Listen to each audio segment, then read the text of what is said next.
Good morning to all. So I am Krishna and this is RENUGADEVI, and now we are presenting a case. So I am presenting Mrs. X, 31 years, staying in Kulashekaram, educated up to BE, who is a housewife by occupation and belonging to upper middle class according to modified Kuppuswamy scale. She is a primary gravida. Her LMP is 17 June 2024, EDD is 24th March 2025, period of gestation is 19 weeks.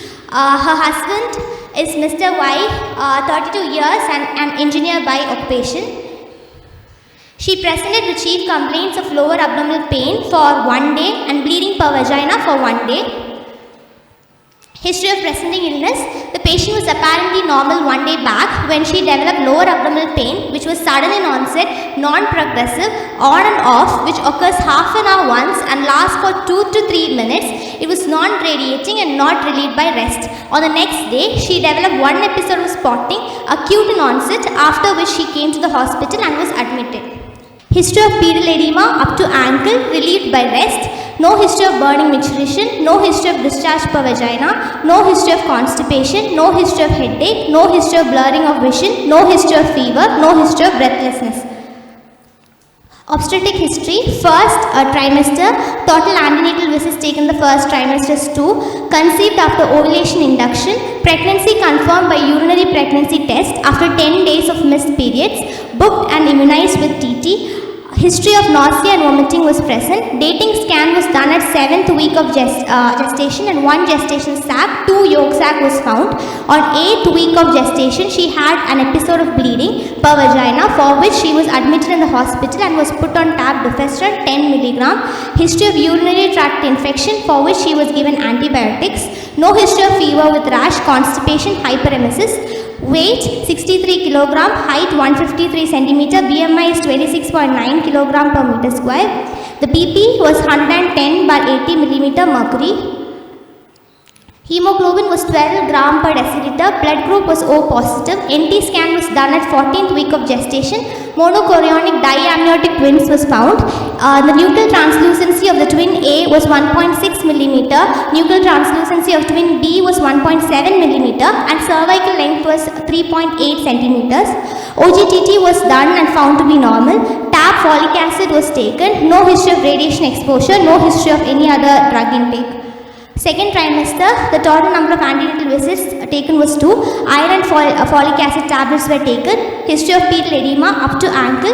No history of fever. No history of blurring of vision. No history of burning micturition. No history of polyuria, polyphagia, polydipsia. No history of raised blood pressure. Menstrual history: menarche is 13 years. Past cycles is irregular cycle, 45 to 60 days cycle. 2 to 3 days of duration and normal flow, 2 to 3 pads changed per day. No history of dysmenorrhea. Marital history: non-consanguineous marriage, married at the age of 28 years, since 3 years. Family history: there is a family history of identical twins in the paternal side. No history of congenital abnormalities. Past history: at the age of 20 years, she started having irregular cycles and was diagnosed to have the PCOD. No history of diabetes, hypertension, allergy, asthma and tuberculosis. No history of any previous surgery. No history of any blood transfusion and no history of any drug allergy. Personal history: she consumes a mixed diet, sleep is adequate, appetite normal, bowel and bladder habits normal. No history of any alcohol and the smoking. Coming to general examination, she is conscious, cooperative and well oriented to time, place and person, moderately built and nourished. She have bilateral pedal edema present up to the ankle. No pallor, no icterus, no cyanosis, no clubbing and no lymphadenopathy. Weight is 63 kg, which is pre-pregnancy weight. Height is 153 cm. Present weight is 69.4 kg. Her BMI is 26.92 kg per meter square. Vitals: her pulse rate is 82 beats per minute, which is regular, normal volume, normal character, no vessel wall thickening and no radiofemoral delay. Blood pressure is 110/70 mm mercury. Respiratory rate is 22 breaths per minute. Temperature is afebrile. Systemic examination: her cardiovascular system S1, S2 heard, no murmurs. Respiratory system: normal vesicular breath sounds heard, no added sounds. GIT: abdomen is soft, non-tender, no organomegaly. And CNS: no focal neurological deficit. Abdominal examination: the patient is After getting consent and she and explained about the procedures, the patient is asked to empty the bladder and was examined in the dorsal position, thighs semi-flexed, and she was examined. Inspection: abdomen was distended, umbilicus centrally placed inverted, linea nigra present, no scar, no sinuses, no dilated veins, hernial orifices are intact. On palpation, no local rise of temperature or tenderness. Symphysis fundal height is 22 weeks, which is more than the gestation age. Summary: a 31-year-old primigravida who conceived by the ovulation induction, now at 19 weeks of twin gestation, that is monochorionic diamniotic, with the chief complaint of lower abdominal pain and bleeding per vagina. On examination, symphysis fundal height was more than the period of gestation. Diagnosis: a 31-year-old primigravida with 19 weeks of twin gestation, monochorionic diamniotic, most probable case of threatened abortion. You have covered all the points. So now we'll go back and start with the history. So whenever this type of case comes to you, on each and everything you can be asked regarding the differential diagnosis of the symptoms. Right? So we will start with the history. If any patient, go back, just go back. This rule 9 months plus 7 days from the LMP. If the cycles are regular, and if the cycles are irregular, we go according to Nani's rule, which is 9 months plus 7 days. And if it's a 21 days of cycle, then we'll minus 7 days. And if it is a 40 week cycle, then 40 days cycle, then plus 12. Very good. So this is the way you calculate the gestational age. In your case, how did you calculate it? Ma'am, actually our cycles were irregular, but so we went according to USG, ma'am. So in USG, this was the... So which ultrasound should be taken for the gestational age calculation? Ma'am, dating scan, ma'am. Dating scan. Which scan do you take as a dating scan? Ma'am, first visit, crown from length. First visit. So it was which ultrasound go? You showed some ultrasound to me, no? The which has got... Yeah, this one you took? Yes, ma'am. So, no, ma'am, before. Which ultrasound you took? 7th week, 1.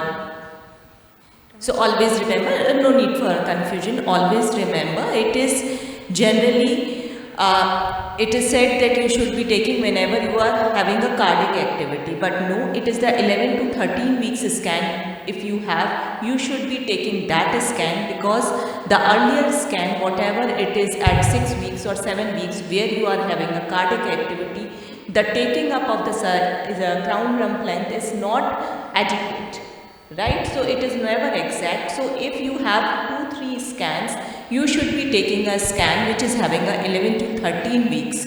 That is the best scan to take a gestation, take it for a gestational age calculation. Okay? Okay. So then go back. What is the differential diagnosis for the bleeding per vaginum once the patient comes to you at 19 weeks of pregnancy? Ma'am, it can be a threatened abortion first, Very good. ma'am. Then rupture of ectopic pregnancy. Rupture of ectopic pregnancy, why the patient will have a bleeding per vaginum? Then it can be like it's a multiple pregnancy, so placental abruption can be also possible earlier. So you can simply say abruption in placenta, but at 20 weeks we don't call it a placental abruption, right? So one is the threatened abortion. What other differential diagnosis you will think It can of? be a cervical polyp or Yes. So you can say it a local lesion of the cervix can be there. erosion, any cervical erosion. Local lesion of the cervix, cervical polyp, carcinoma, vasa previa can be there. Placenta, low-lying placenta. What else? Anything else you want to cover? Fibroid. Fibroid, where fibroid? So it is if it is a local cervical fibroid, a fibroid polyp, then it will bleed. Otherwise, it is going to be up and patient will present as a pain, not with a bleeding per vagina.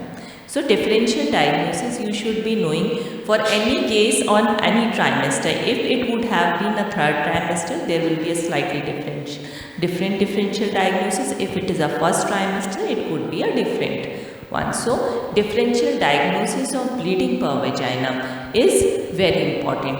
Will you call this bleeding per vaginum as an antepartum hemorrhage? No, ma'am. Why? This is before 20 weeks of Yes, very good. So this is very important and relevant point that before 20 weeks you are not going to call it as an antepartum hemorrhage, right? Then you told me regarding the edema present, why there occurs a edema during pregnancy? Ma'am, it's physiological edema due to compressive It can be, symptoms. now the answer should be, it Relieved can by be physiological or pathological. pathological. Now the cause of physiological anemia of pregnancy? Compressive symptoms, ma'am, due to gravid uterus compressing the IVC. Okay. And this physiological edema will be relieved on rest. Okay. And Why there is generally a unilateral edema during pregnancy? It is generally unilateral or more on one side. Why is it so? So you are telling me that it causes compression of the inferior vena cava, right? So why inferior vena compression will cause only a unilateral edema, not a bilateral edema? If dextro-rotated uterus is there, then is the half of the IVC is compressed? No. IVC is central, right? So why it is a more edema on one side and not on the other side? And is the compression is only reason for developing the physiological edema? Anybody else want to put in? Varicose vein causes unilateral. So varicose vein is not seen in every case, but edema is found in each and every case, majority of the cases. So the unilateral edema or a more dominant edema on one side, the cause might be different. Unilateral edema DVT. Yes, that is the reason, because the compression is more on the common iliac veins rather than over the IVC. Okay? And that is why the dextro-rotated uterus is causing a more of a right-sided edema rather than left-sided edema. But what are the other causes of physiological edema during pregnancy besides compression? Plasma volume dilution. How much plasma volume is increased? 40 to 40%. Okay, so overall there is a hyperdynamic circulation. Number 2 cause. Number 3 cause. A very common question, you must be knowing the differential diagnosis of edema during pregnancy. So is there amount of hypoproteinemia is there? hypoproteinemia. Hypoproteinemia, or there can be anemia also. So what are the pathological causes of edema during pregnancy? Any cardiac defects. Renal. Cardiac causes, renal causes, liver causes, as any other anemia with hypoproteinemia, renal failure, renal diseases, cardiac failure. Right? So all these causes you should be knowing, and you should be able, because you get a full question on management of anemia during pregnancy. What are the causes of pain in abdomen at 19 weeks? Then abortion, ectopic rupture, and if any torsion ovary. Again, every time at 19 weeks you are telling me ectopic. So ectopic will not go till 19 or 20 weeks. Which ectopic can go till 20 weeks? Abdominal pregnancy. Right? And what other ectopic can go maximally? Extra abdominal. Generally ectopic ruptures at 7 weeks, 6 to 7 weeks, 8 weeks, and maximally it can go up to 10 weeks. 12 weeks, 14 weeks. It is a cornual ectopic or an interstitial ectopic pregnancy. Okay. So what are the causes of lower abdominal pain during pregnancy? Urinary tract infection. So now whenever you are answering any obstetrical case, you should be saying that it can be pregnancy related and it could be non-pregnancy related. Then you have to enumerate the causes pregnancy related in a first and second trimester, because now your patient is of the second trimester. Okay? So in that manner you are going to enumerate the causes of lower abdominal pain. So now one cause you told me, threatened abortion. What other could be there? Urinary tract infection. Urinary tract infection or so non-pregnancy. This is don't go here and there. UTI, why the patient is more prone for UTI during pregnancy, or females are more prone for UTI? Short urethra, that's Short urethra. females are getting, and due to the progesteronic effect, there is a smooth muscle relaxation. Very so there may good. be stasis of the urine which may lead to the urinary tract infection. Very good. So this is a cause of urinary. What else? Abruption can cause Abruption, excessive distension of the uterus, which could be the cause in your case. And what are the causes of excessive distension of the uterus during pregnancy? Polyhydramnios. Polyhydramnios, number one. Number two, Multiple gestation. so now you got, your case could be of twin pregnancy. Before seeing your ultrasound, you can think of the polyhydramnios, twin. Yes, full bladder, wrong dates, what? Polyhydramnios, multiple pregnancy. Fibroid, Molar pregnancy. molar pregnancy, and it is a cause of distension, bleeding, both the things. So this could be a case of that also. What else?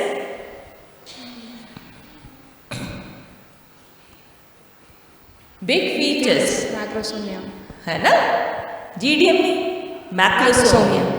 So these are the causes which you should anticipate whenever there is an excessive distension, and these excessive distension can cause a pain, and so this should come into the differential diagnosis of pain during pregnancy.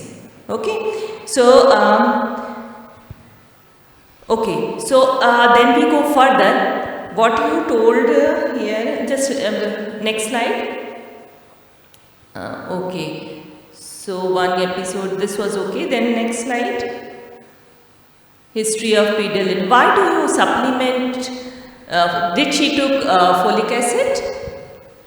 Yes, ma'am. First trimester she took. So what is the ideal time of taking folic acid? Actually, pre-conceptionally, 1 month before conception. Why do you want to supplement before 1 month? Neural tube defect prevention. To prevent neural. But why do you want to supplement 1 month prior to it? Before, because organogenesis happening at the first trimester, so patient will be knowing that I am going to conceive in the next month. No, na? And if whenever she is coming, you are supplementing. Generally, patient comes at 1.5 to 2 months. Although you are supplementing the folic acid, but you are supplementing at 8 or 9 weeks. Is it a right time to supplement? Why is it so? because organogenesis happened to prevent the neural tube effect, we should start the folic acid period. What is the time period for this neural tube defects? That is very important, a question for you all, because it is generally being asked why we want to supplement prior. When does the neural fold closes? It is the 6 weeks. So the supplementation should be prior to it. Okay? What is the dose of supplementation? 500 microgram. 400 microgram. Right? Next.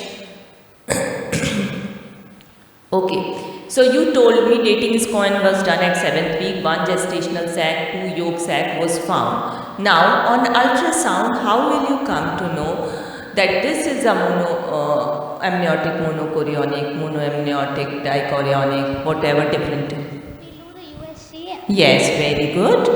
In the USG, we can see we'll see the gestational sac and the yolk sac, and in 10 to 14 weeks we have to determine the chorionicity also, ma'am.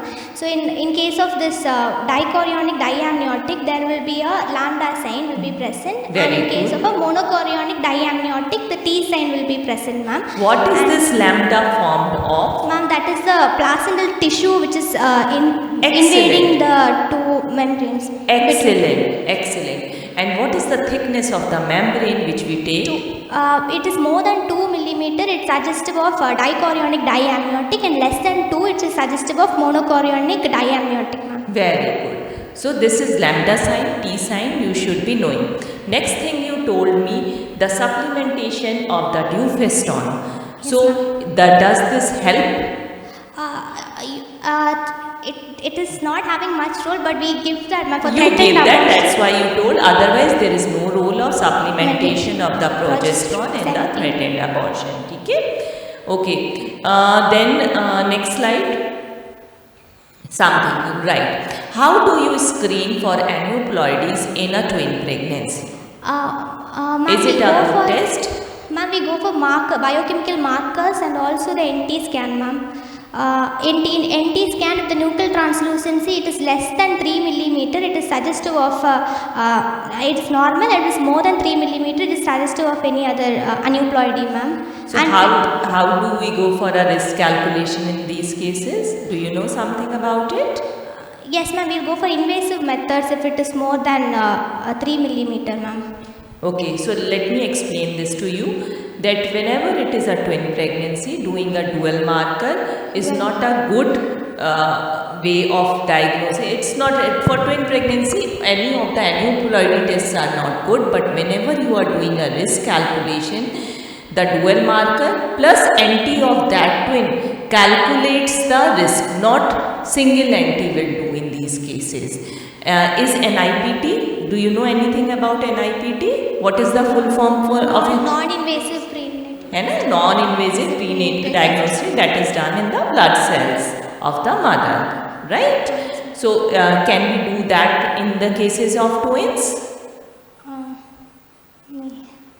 Okay, so this is a slightly difficult question for you all, but you can get this as an option in the MCQs in NEET PG. So NIPT is not a good test because you don't come to know from which fetus these cells are coming, right? So NIPT is not good test, and the sensitivity of this dual marker plus NT is also less.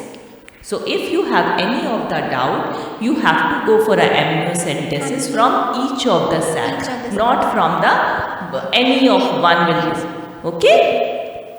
So okay, in this case OGTT was done. When do you do a OGTT?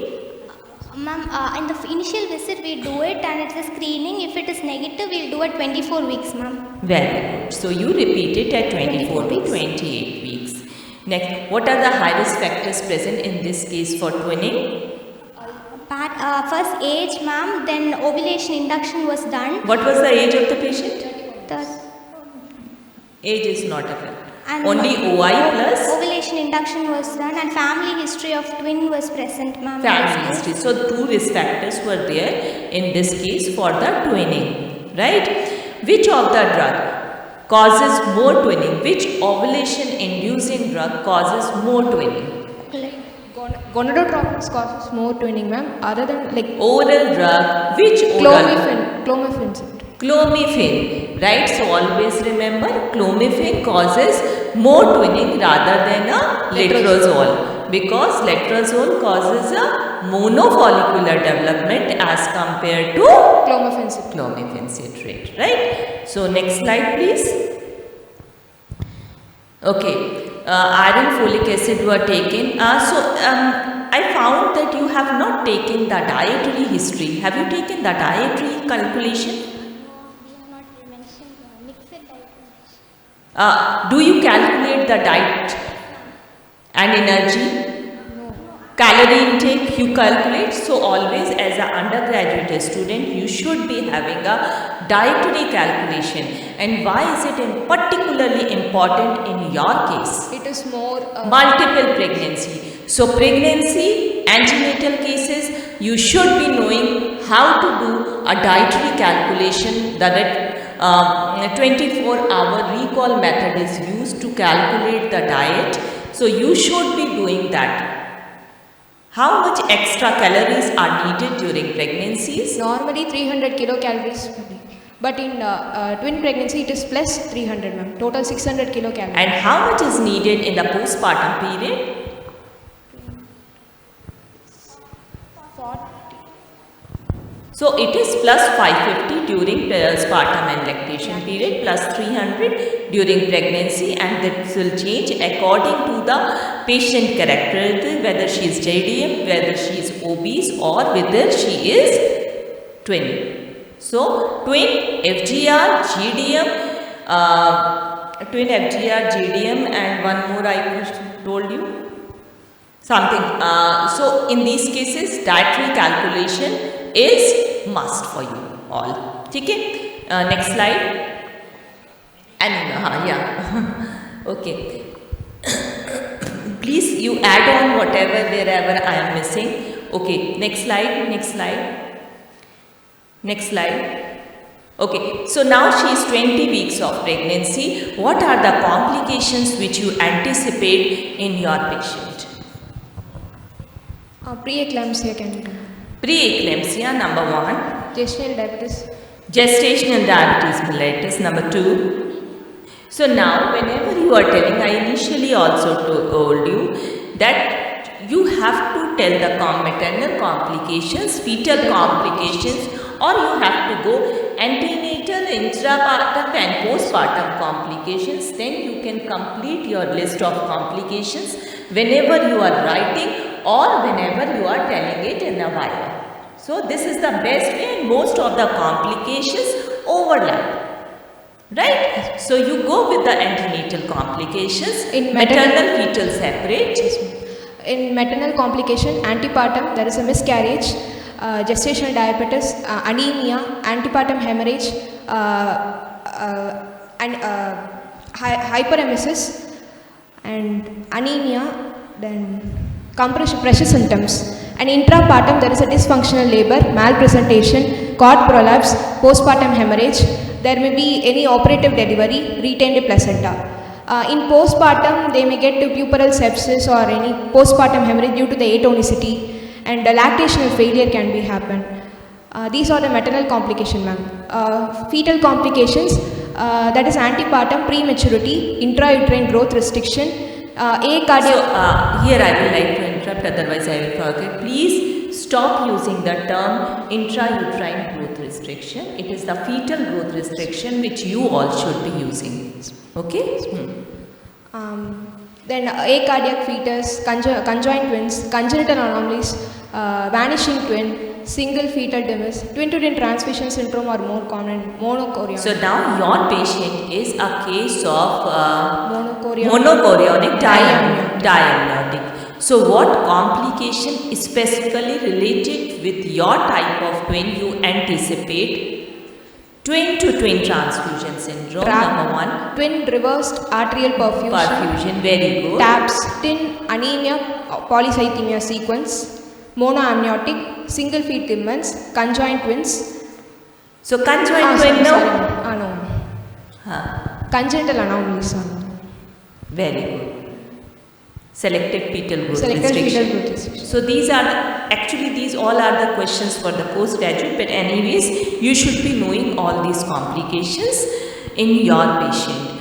Now your patient is right now at 20 weeks. Okay. So how will you go about in your pregnancy? This patient has come to you. And what investigation are you going to suggest to this patient, and what management are we going to cover? Since she came with abdominal pain and bleeding, we'll first go for USG and see for fetal heart rate and whether it is viable or not. Then we have given on progesterone. Then we'll follow up the patient. Will you give a progesterone? But it's not. A very important, in ultrasound you said that you will see the fetal heart. What else will you like to see in your case? Ma'am, we'll see for the placenta. And subchorionic hematoma will be. Subchorionic hematoma, very good. One more point and you will get 100% marks. Cervical length. Cervical length, right? Because cervical length is the best. This is the best time. 20 weeks is the best time to see that patient. No, not incompetence. Now tell me what to see. What to see? Cervical length. Preterm. Yes, preterm. See, cervical incompetence, this is not the right time to see. It is the time period to see the preterm labor. 18 to 20 weeks is the best time to see the preterm labor. Do you know the cervical length for twins also? Less than normal, like if it is less than 2.5, it is short cervix, ma'am. Okay, now no. See, if it is less than 1.5 centimeter, then this patient is going to have a preterm labor in the case of twinning. Okay. And for the normal, it is 1 centimeter, 2.5 centimeter, 1 to 2.5, it is a grey zone. Right? So for twins, it is 1.5 centimeter. Right? Okay. So these are the points which you are going to see in the ultrasound. What else investigation? Just this much ultrasound patient has come to you? Urine examination, ma'am. Yes, urine, lower abdominal pain is there. So urine examination. What urine examination? Examination culture, ma'am. Urine RM and culture both are. Do you go routinely for urine RM culture? Yes, ma'am, for asymptomatic bacteriuria. Yeah, that should be treated in each and every case during pregnancy. Any blood investigation will you like to go for? Yes, ma'am, TSH we will see. Why not CBC? CBC, any infection, everything. No, CBC, your patient is a twin, she is prone for anemia. So CBC has to be done in each and every case. So CBC, what else? Hemoglobin level, then... so CBC is different from hemoglobin? Random blood sugar, no. Will you go for a random or a OGTT? OGTT, ma'am. So OGTT is more than enough, right? What else? Then TSH level, ma'am. TSH level. What else? Routine investigation. What does routine investigation include? Doppler. What does routine blood investigation includes for any antenatal patient? Blood. ABORH, blood HIV, grouping, SBSAT, HCV. HCV, do you go routinely? No. It is not recommended by Government of India, but few of the setups are going. Even the TSH is not recommended by a Government of India, but few people go for it because it is in their belt. So according to your hospital policy, you can go for it. Okay, so you need to know routine antenatal. Now your patient is again 20 weeks pregnancy. How to go about it? What will you write down in her management? How frequently you will repeat your investigation and what is the plan for the termination? Ma'am, we'll follow up the patient in second trimester, 2 weeks once we should we should ask the patient to come for the visit, ma'am. Okay. And we'll follow up the patient, and in case of this monochorionic diamniotic, the termination of pregnancy is done at around 36 weeks of gestation, ma'am. Then at the time, we have if it is a DA-DC twin, how frequently you will go for ultrasound? Ma'am, but in case of multiple pregnancy, in the first trimester, one visit, and from 20 weeks onwards, 2 weeks once we have to ask. In both all the type of twins? What is more common nowadays, DA-DC or MC-DA? Ma'am, dichorionic diamniotic is These are more common. Why it has become more common? Due to this in vitro increased fertility. IVF, right. So now tell me, is the frequency of ultrasound same as in monoamniotic? Monoamniotic should be asked to come more frequently. So for DA-DC, it is 4 weekly. It is 4 weekly, and for monoamniotic cases, it is 2 weeks once. 2 weeks once. Okay. What else? You will see the presentation. Every time you will see the presentation. Right now, is it needed to see the presentation? So, till 32 weeks, what are the 3-4 points which we are going to assess in our case?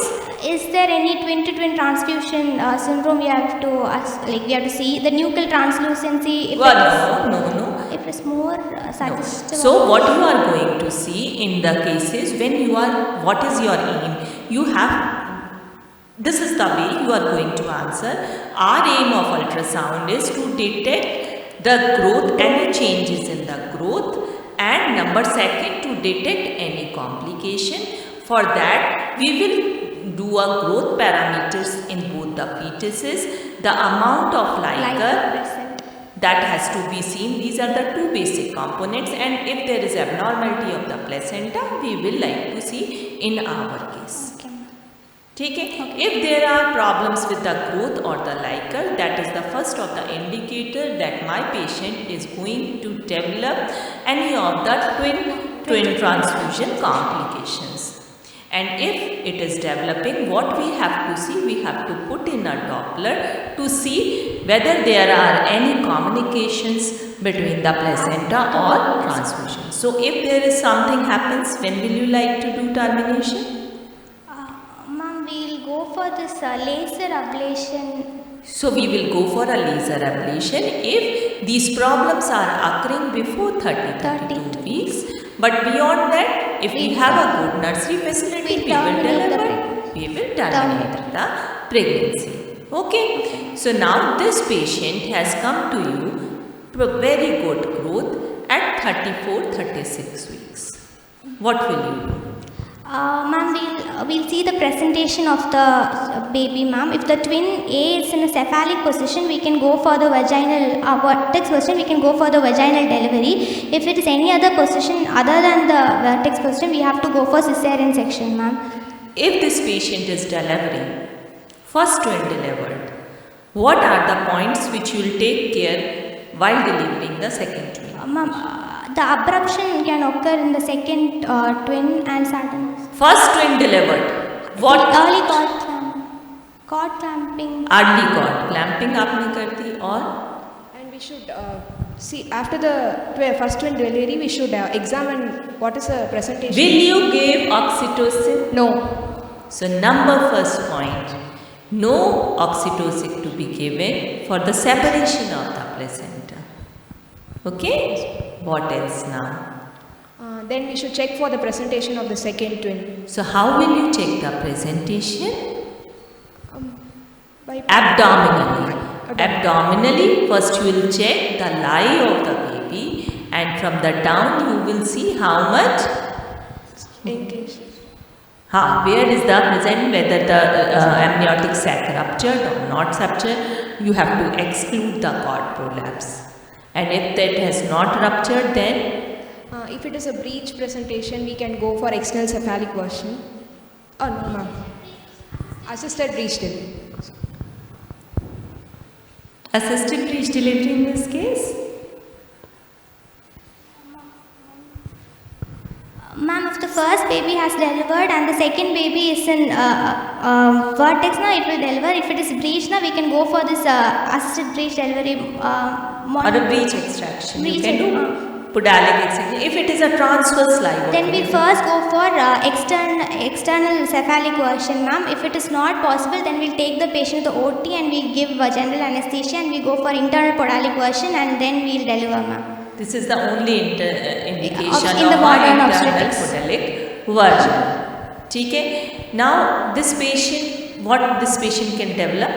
Ma'am, PPH the patient can develop, ma'am. PPH can because of the atonic PPH.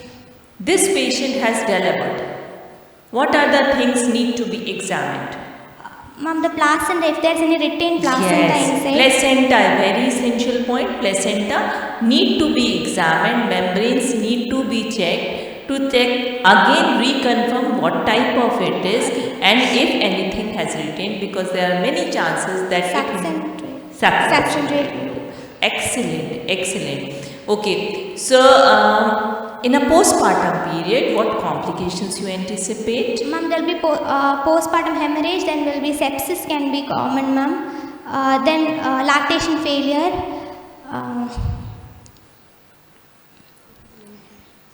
Infection. Subinvolution of the uterus. uterus. Then questions can be asked how the involution occurs. Ma'am, because the third stage of labor has been not followed, Brand-Andrews method has not been followed properly, and also multiple pregnancies over distended. The uterus is overdestined in multiple pregnancy, so it will take time to come. It will take time. Okay, so you are going beyond. You were presenting very nicely, but now I'll not ask question because you will go out of the way. I think it was a nice presentation and it's time also. Thank you. So very good.